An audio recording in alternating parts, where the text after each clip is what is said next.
إن الحمد لله نحمده ونستعينه ونستغفره ونستهديه ونتوب إليه ونعوذ بالله من شرور أنفسنا ومن سيئات أعمالنا من يهده الله فلا مضل له ومن يضلل فلا هادي له وأشهد أن لا إله إلا الله وحده لا شريك له وأشهد أن محمدا عبده ورسوله يا أيها الذين آمنوا اتقوا الله حق تقاته ولا تموتن إلا وأنتم مسلمون يا أيها الناس اتقوا ربكم الذي خلقكم من نفس واحدة وخلق منها زوجها وبث منهما رجالا كثيرا ونساء واتقوا الله الذي تساءلون به والأرحام إن الله كان عليكم رقيبا يا أيها الذين آمنوا اتقوا الله وقولوا قولا سديدا يصلح لكم أعمالكم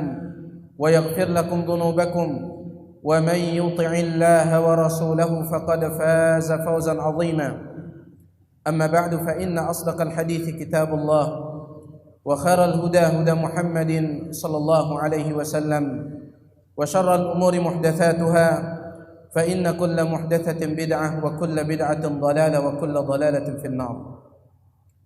Hadirin sidang Jumat yang dimuliakan oleh Allah, peradaban yang dalam bahasa Arab disebut dengan al-hadarah merupakan gambaran dari kemajuan bangsa tertentu dalam berbagai bidang kehidupan, dan disebabkan karena banyaknya jumlah bangsa yang ada di dunia ini, maka sudah tentu corak peradaban yang ada pun bermacam-macam.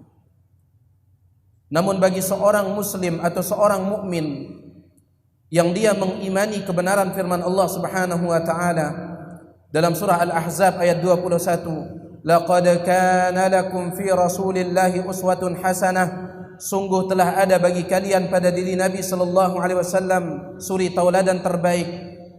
Berangkat dari ayat ini bagi seorang muslim dan seorang mukmin, satu-satunya peradaban yang ingin dia ketahui dan pelajari adalah peradaban yang telah dibangun oleh Rasulullah sallallahu alaihi wasallam. Suatu peradaban yang telah berhasil merubah sebuah komunitas kecil, yaitu komunitas para sahabat dari kalangan Muhajirin dan Ansar yang sebelumnya dipandang hina oleh manusia, berhasil dengan peradaban tersebut dirubah menjadi manusia-manusia yang mulia. Bahkan keberadaan mereka sangat disegani hatta oleh negara-negara adidaya pada saat itu seperti Romawi dan Persia. Romawi dan Persia sangat menyegani keberadaan para sahabat. Dan juga berita tentang kedatangan para sahabat di dalam setiap pertempuran membuat musuh ketakutan, meskipun sebenarnya kedatangan mereka masih jauh dengan jarak 1 bulan perjalanan. Dalam hadis yang diriwayatkan oleh Imam Bukhari, Nabi sallallahu alaihi wasallam bersabda, "Nusirtu birru'bi masirata syahrin." Aku diberikan kemenangan oleh Allah Subhanahu wa taala dengan rasa ketakutan yang Allah letakkan di dalam hati musuh dengan jarak pertemuan yaitu 1 bulan perjalanan. Pertanyaan besarnya sidang Jumat yang dimuliakan oleh Allah, bagaimana cara Nabi sallallahu alaihi wasallam membangun peradaban yang sangat luar biasa ini? Sebagian ulama ketika mereka menjelaskan tentang ususul hadaratil islamiyah, dasar-dasar atau pondasi-pondasi dari peradaban Islam, mereka menyebutkan beberapa perkara yang telah ditempuh oleh Nabi SAW di dalam membangun peradaban Islam. Perkara yang pertama dan yang paling utama adalah beliau menanamkan al-aqidatus sahihah, akidah yang benar di dalam hati para sahabat. Beliau perkenalkan kepada para sahabat tentang siapa Tuhan yang berhak untuk mereka ibadahi. Beliau perkenalkan kepada para sahabat tentang Allah Subhanahu wa taala yang wajib untuk mereka berikan semua ibadah mereka dan kehidupan mereka. Beliau ajarkan kepada para sahabat untuk betul-betul bisa mempraktikkan firman Allah Subhanahu wa taala, "Qul inna salati wa nusuki wa mahyaya wa mamati lillahi rabbil alamin." Katakanlah sesungguhnya salatku, sembelihanku, kehidupanku, kematianku semuanya untuk Allah Subhanahu wa taala Rabb semesta alam, la syarika lahu, tidak ada sekutu baginya. Ini yang beliau pertama kali letakkan oleh Nabi alaihi salatu wasallam, pondasi peradaban Islam yang pertama, yaitu akidah yang benar. Dengan diletakkannya pondasi yang pertama ini, maka para sahabat pun keluar dari ibadatul ibad ila ibadati rabbil ibad, keluar dari penyembahan kepada sesama hamba menuju penyembahan kepada Allah Subhanahu wa taala semata. Karena sesungguhnya sidang Jumat yang dimuliakan oleh Allah, peradaban apa yang akan bisa diharapkan pada sekelompok manusia yang mereka masih menjadi budak bagi manusia yang lain? Peradaban apa yang bisa diharapkan pada sekelompok manusia yang mereka menjadi budak pada benda-benda mati? Mereka budak untuk dukun, paranormal, azimat dan yang lainnya. Peradaban apa yang bisa diharapkan dari kelompok manusia seperti ini? Kalau seandainya kita ingin menciptakan peradaban Islam, maka munculkan tauhid, pahami tauhid dan amalkan tauhid. Bahkan itu bukan hanya sumber dari peradaban Islam, dia adalah sumber dari kejayaan dan segala kemenangan. Allah Subhanahu wa taala berfirman di dalam surah An-Nur ayat yang ke-55, wa'adallahu alladhina amanu wa 'amilus salihati minkum la yastakhlifannahum kama istakhlafa alladhina min qablihim wa la yumakkinanna lahum dinahum alladhi irtada lahum wa la yubaddilannahum min ba'di khawfihim amna ya'budunani la yusyrikuna bi syai'a. Allah Subhanahu wa taala menjanjikan kepada orang-orang yang beriman dan beramal saleh di antara kalian, yaitu Allah Subhanahu wa taala akan menjadikan mereka berkuasa, menguasai dunia ini sebagaimana Allah menjadikan orang-orang sebelum mereka berkuasa. Dan Allah Subhanahu wa taala akan kokohkan agama yang telah Allah ridhoi bagi mereka, yaitu Islam. Yang pada hari ini Islam dengan banyak pemeluknya begitu diinjak-injak, mereka dibantai di sana sini. Kata Allah Subhanahu wa taala, Allah akan menjanjikan bagi mereka Islam yang kokoh, Islam yang ditakuti. Sebagaimana dahulu para sahabat jumlah mereka sedikit, akan tetapi mereka menggentarkan orang Romawi yang ratusan ribu, orang Persia yang ratusan ribu. Allah janjikan Islam yang kokoh. Kemudian Allah akan menggantikan rasa takut mereka dengan rasa aman. Syaratnya apa? Lanjutkan ayat tersebut, ya'budunani la yusyrikuna bi syai'a. Ketika mereka hanya beribadah kepadaku. Abdullah bin Abbas mengatakan setiap kata ibadah di dalam Al-Quran maksudnya tauhid. Allah mengatakan semua janji itu aku akan berikan kepada mereka kalau mereka mentauhidkanku dan meninggalkan kesyirikan kepadaku. Maka pondasi yang pertama dari peradaban Islam adalah tauhid dan tinggalkan kesyirikan. Sebab kesyirikan sebagaimana tauhid adalah sebab kemenangan, sebab kejayaan, sebab dari peradaban Islam, maka kesyirikan adalah sebab kehancuran. Lihatlah dalam hadis yang diriwayatkan oleh Imam Tirmidzi dengan sanad yang sahih. Ketika Nabi sallallahu alaihi wasallam membawa pasukan 12.000 untuk menuju perang Hunain, tumben-tumbennya Nabi sallallahu alaihi wasallam membawa pasukan yang begitu banyak. Pada perang Badar 300-an orang, pada perang Uhud 700-an orang, tetapi pada perang Hunain beliau membawa 12.000 orang. Tetapi di tengah jalan, beberapa sahabat yang baru masuk Islam, mereka hanya memiliki niat untuk berbuat syirik, hanya memiliki niat untuk berbuat syirik dan belum terwujud. Mereka mengatakan, ya Rasulullah, ij'al lana dhata anwatin kama lahum dhatu anwat. Wahai Rasulullah, tunjukkanlah kepada kami sebuah pohon yang bisa kami keramatkan, yang bisa kami gantungkan senjata kami pada pohon tersebut sebagaimana mereka memiliki pohon yang mereka keramatkan.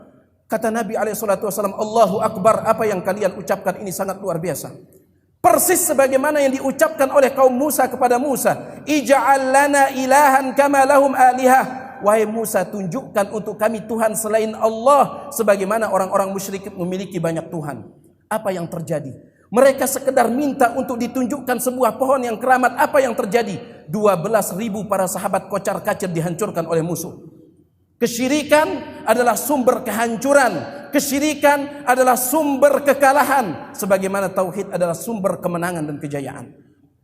Kemudian yang kedua, pondasi yang diletakkan oleh Nabi SAW di dalam membangun peradaban Islam adalah menebarkan ilmu agama. Dan saya yakin semua bangsa dengan segala macam agama yang mereka akui, segala macam agama yang mereka yakini, semuanya sepakat bahwasanya ilmu merupakan pondasi dasar untuk membangun peradaban. Apalagi Islam yang memang agama ilmu. Ayat yang pertama kali turun adalah ayat yang berbunyi Iqra bismi rabbikal ladzi khalaq. bacalah dengan menyebut nama Tuhanmu yang telah menciptakan dan membaca adalah jendela ilmu. Kemudian ketika Nabi SAW pertama kali menginjakkan kaki di kota Madinah, yang pertama kali beliau bangun adalah Masjid Nabawi sebagai pusat sentral dakwah Islam menyebarkan ilmu agama. Jadi ilmu agama adalah pondasi yang kedua di dalam membangun peradaban. Dan ini sangat diakui dan diketahui oleh para salafus saleh dari kalangan sahabat tabi'in dan atba'ut tabi'in. Oleh karena itu, sebagaimana kita pada hari ini, kita keluar sebelum azan subuh untuk mencari dunia, dan kita kembali setelah selesai solat isya. Begitu pula dahulu para salafus saleh, mereka sudah keluar sebelum azan subuh untuk mencari ilmu agama, dan mereka pulangnya setelah tengah malam. Karena mereka tahu ilmu agama adalah pondasi yang kedua di dalam membangun peradaban Islam. Lihatlah Imam Ahmad bin Hanbal, muridnya Al-Imam Asy-Syafi'i rahimahullah. Beliau di saat itu adalah manusia yang sangat istimewa, manusia yang sangat langka. Bagaimana tidak? Beliau menghafalkan alfi hadis, 1.000.000 hadis lengkap dengan sanadnya beliau hafalkan. Akan tetapi meskipun demikian, setiap kali beliau mendengarkan ada pengajian, maka beliau berlari menuju pengajian tersebut bagaikan orang gila atau anak-anak kecil. Maka suatu ketika beliau berlari mendatangi pengajian, salah seorang teman beliau menarik jubah beliau, kemudian mengatakan, "Ya Aba Abdillah, ila mata hadzal ilm?" Wahai Abu Abdillah, sampai kapan antum akan seperti ini? Antum sudah menghafalkan 1.000.000 hadis, tetapi antum masih seperti orang gila berlarian sana sini. Kata beliau, "Minal mihbarah ilal miqbarah." Saya akan tetap menuntut ilmu semenjak saya kenal tinta sampai saya masuk ke dalam liang lahat. Dalam sebuah riwayat beliau ditanya, "Wahai Imam, seandainya Allah mewafatkan Anda, kemudian Allah menghidupkan Anda kembali, apa yang akan Anda lakukan pada kehidupan yang kedua?" Beliau mengatakan, "Saya akan kembali menuntut ilmu sampai saya diwafatkan yang kedua kali oleh Allah Subhanahu wa taala." Maka al-ilma, pelajarilah ilmu agama ini, niscaya Islam ini akan dimuliakan oleh Allah. Islam ini akan dimunculkan dan dibangun kembali peradabannya oleh Allah Subhanahu wa taala. Kemudian yang ketiga, sidang Jumat yang dimuliakan oleh Allah, di antara pondasi yang diletakkan oleh Nabi SAW di dalam membangun peradaban Islam adalah al-akhlaqul fadilah, akhlak yang mulia. Sesungguhnya akhlak yang mulia merupakan tolak ukur dari kemuliaan suatu kaum. Oleh karena itu dikatakan oleh salah seorang ulama, "Innamal umamu al-akhlaqu ma baqiyat." Sesungguhnya kemuliaan suatu kaum itu dilihat dari akhlaknya selama akhlaknya itu masih ada. Fa inhum dhahabat akhlaquhum dhahabu. Akan tetapi apabila akhlaknya telah hilang, maka akan hancur peradaban dan kemuliaan dari kaum tersebut. Oleh karenanya akhlak yang mulia merupakan satu hal yang sangat penting. Dan cukuplah menunjukkan pentingnya akhlak yang mulia. Di antara misi Nabi SAW diutus oleh Allah Subhanahu wa taala, di samping untuk mengajarkan akidah yang benar, juga untuk mengajarkan akhlak yang mulia. Dalam hadis yang diriwayatkan oleh Imam Bukhari dalam kitab Al-Adabul Mufrad dengan sanad yang sahih, "Innama bu'ithtu li utammima makarimal akhlaq." Sesungguhnya aku diutus oleh Allah untuk menyempurnakan akhlak yang mulia. Sesungguhnya omong kosong sidang Jumat yang dimuliakan oleh Allah, seseorang mengatakan akidahnya sudah benar, akan tetapi akhlaknya bobrok, ini omong kosong. Karena seseorang kalau akidahnya sudah benar, maka akan menghantarkan dia kepada akhlak yang mulia. Bercerminlah kepada para sahabat, manusia yang paling baik di dalam akidahnya, maka mereka menjadi manusia yang paling baik di dalam akhlaknya. Aqulu qawli hadza wa astaghfirullah li wa lakum wa li jami'il muslimina wal muslimat fastaghfiruhu innahu huwal ghafurur rahim. Beliau katakan salah. Siapapun yang melakukan kesalahan, kalau dia melakukan kesalahan di mata Nabi SAW, dia tetap salah. Dan yang menghancurkan peradaban adalah ketika keadilan tidak ditegakkan. Lihatlah hadis Nabi SAW yang diriwayatkan oleh Imam Bukhari dan Muslim. Ketika ada salah seorang wanita di zaman Nabi SAW, dari suku yang sangat terhormat, wanita tersebut mencuri. Dan di dalam Islam kita ketahui hukum mencuri itu dipotong tangan. Maka para pembesar dari suku tersebut, mereka bermusyawarah di antara mereka mengatakan, kalau seandainya tangan wanita dari suku kita ini dipotong oleh Nabi SAW, maka akan tercorenglah nama baik dari suku kita. Kita harus berusaha untuk menggagalkan hukuman tersebut. Mereka pun sepakat. Akan tetapi yang mereka bingungkan sekarang, siapa yang akan berani berbicara di hadapan Nabi untuk melobi Nabi, untuk merayu Nabi supaya beliau tidak menegakkan hukuman tersebut. Setelah mereka berpikir, mereka mengatakan tidak ada yang paling berani berbicara kepada Nabi SAW daripada Usamah bin Zaid, seorang sahabat yang sangat dicintai oleh Nabi SAW. Maka Usamah bin Zaid minta supaya wanita tersebut tidak dipotong tangannya. Mendengar itu Nabi SAW sangat merah wajahnya. Kemudian beliau kumpulkan para sahabat. Kemudian beliau berpidato sambil mengatakan, innama ahlaka man kana qablakum kanu idza saraqa fihimus syarifu tarakuh wa idza saraqa fihimud dha'ifu aqamu alaihi al-had. Sesungguhnya yang menghancurkan umat-umat sebelum kalian, yang menghancurkan peradaban mereka dan bahkan menghancurkan wujud mereka adalah ketika orang yang terhormat di mata mereka melakukan pencurian, mereka biarkan, mereka lepaskan begitu saja. Akan tetapi apabila orang yang tidak terpandang melakukan pencurian, mereka tidak berpikir lama untuk menghukumnya, langsung mereka hukum.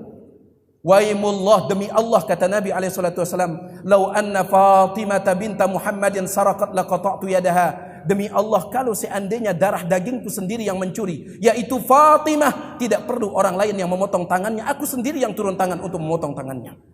Itulah keadilan Islam yang di atasnya dibangun peradaban Islam. Sidang Jumat yang dimuliakan oleh Allah, apa yang khatib sebutkan ini dari pondasi-pondasi yang telah ditegakkan oleh Nabi SAW, telah disebutkan dalam riwayat Imam Ahmad dengan sanad yang sahih. Ketika Ja'far bin Abi Talib dia menjelaskan tentang agama Islam yang dia anut di hadapan Raja Najasyi. Apa kata Ja'far bin Abi Talib? Ayyuhal malik, wahai raja, kunna qauman ahla jahiliyatin, dahulu kami adalah orang-orang jahiliyah. Na'budul asnam, kami dahulu menyembah patung. Inilah kesyirikan yang dihancurkan oleh Nabi dengan tauhid. Wa na'kulul maitah, kami memakan bangkai. Kejahilan yang dihancurkan oleh Nabi SAW dengan ilmu. Wa na'til fawahish, kami melakukan zina. Wa naqta'ul arham, kami memutus silaturrahim. Wa nisi'ul jiwar, kami berbuat buruk kepada tetangga. Ya'kulul qawiyyu minnad dha'if, dan orang yang kuat di antara kami memakan yang lemah. Inilah dia ketidakadilan yang dihancurkan oleh Nabi SAW dengan keadilan. Kemudian Ja'far bin Abi Talib mengatakan, hatta ba'atsallahu ilaina rasula, sampai Allah Subhanahu wa taala mengutus kepada kami seorang rasul, minna, dari kalangan kami, na'rifu nasabahu, kami mengetahui nasabnya, wa sidqahu, dan kejujurannya, wa amanatahu, dan amanahnya, wa afafahu, dan kehormatannya. Fada'ana ilallah, kemudian dia mengajak kami kepada Allah, yaitu mentauhidkan Allah Subhanahu wa taala. Ini pondasi yang pertama. Linuwahidahu wa na'budahu, agar kami mentauhidkan Allah dan beribadah kepadanya. Wa nakhla'a ma kunna na'budu nahnu wa aba'una min dunihi minal hijarati wal authan, dan kami, agar kami menanggalkan semua sesembahan selain daripada Allah, dari patung-patung yang terbuat dari batu ataupun pepohonan. Wa amarna bisidqil hadis, kemudian beliau memerintahkan kami untuk jujur. Wa adail amanah, menyampaikan amanah. Wa silatur rahim, begitu pula dengan silatur rahim. Wa husnil jiwar, wal kaffi anil maharim, wad dima. Kemudian beliau alaihissalatu wassalam mengajarkan kepada kami untuk jujur, menyampaikan amanah, menyambung silaturrahim, dan berbuat baik kepada tetangga, menjaga diri dari segala perbuatan dosa, serta menjaga diri untuk tidak menumpahkan darah sesama manusia. Inilah dia sidang Jumat yang dimuliakan oleh Allah. 4 pondasi yang paling besar yang diletakkan oleh Nabi SAW di dalam membangun peradaban Islam.